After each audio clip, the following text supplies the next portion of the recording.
Mobile internet বন্ধ করা নিয়ে পূর্ব ঘোষণা ছিল না। আইনশৃঙ্খলা বাহিনীকে সাহায্য করার জন্যই এই সিদ্ধান্ত নিয়েছে সরকার। সকালে দক্ষতা উন্নয়ন বিষয়ক কোর্সের উদ্বোধনী অনুষ্ঠান শেষে তথ্য জানান আইসিটি প্রতিমন্ত্রী জুনায়েদ আহমেদ পলক। বলেন, শারীরিক ও প্রযুক্তিগত নিরাপত্তা এই দুটি বিষয়কে সমান গুরুত্ব দিচ্ছে সরকার।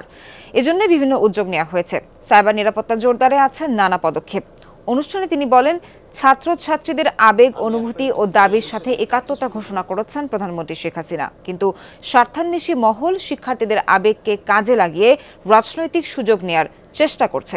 প্রধানমন্ত্রীকে কটূক্তি করে সামাজিক মাধ্যমে বিভিন্ন কন্টেন্ট তৈরি করা হচ্ছে, সেগুলোকে বুস্ট করা হচ্ছে। এর পেছনে যারা টাকা দিচ্ছে তারা সাধারণ শিক্ষার্থী নয়, তারা মুক্তিযুদ্ধের বিরুদ্ধেও স্লোগান দেয়নি। এসব করছে দেশ বিরোধীদের চক্র।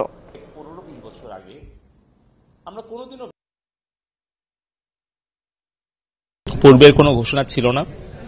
পরিবেশ পরিস্থিতির প্রয়োজনীয়তার প্রেক্ষিতে গোয়েন্দা সংস্থা এবং আইন শৃঙ্খলা রক্ষাকারী বাহিনীর সহযোগিতার স্বার্থে আমরা প্রযুক্তিগত সহায়তা দিচ্ছি।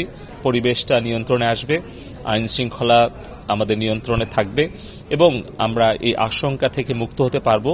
এবং আমরা লক্ষ্য করছি যে কোথায় থেকে কারা এই অর্থায়নটা করছে, কোথা থেকে কারা এই কন্টেন্টগুলো তৈরি করছে।